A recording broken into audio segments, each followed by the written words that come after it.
ছোটবেলার কথা মনে আছে, মা যখন বড়া বানাতো তখন আমরা চুলার পাশে বসে থাকতাম। মা একটা, একটা করে ভেজে উঠাতো আর আমরা একটা, একটা করে খেতাম। এরকম এরকম মোমেন্ট হয়তোবা সবারই স্মৃতি আছে আমার কাছে যেটা মনে হচ্ছে। আর এখন তো বড় হবার সাথে, সাথে দেখছি যে বড়া হলে গরম ভাতের সাথে আর কিচ্ছু লাগে না। তো আজকে দুপুরে মসুর ডালের বড়া বানিয়েছিলাম।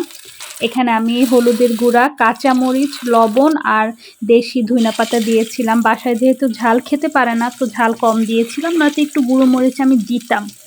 যাই হোক, তো এখানে বড়া বানাচ্ছি। আমার পাশে একজন ছোট সদস্য কিন্তু ছিল, আমার বড় বোনের ছোট মেয়ে তাম্মি ছিল। তো এখানে বড়া বানানোর সাথে সাথে ও আমাকে বলছিল যে মামুনি আমাকে একটা বানাতে দিতে হবে। আসলে ছোট সময় আমরাও চাইতাম, মা দিত না, তো সেই কথা মনে করেই ওকে দিলাম। ও একটা ফেস বানিয়েছিল আর একটা হার্ট শেপ করেছিল, তো খুব মজা হয়েছিল আজকের।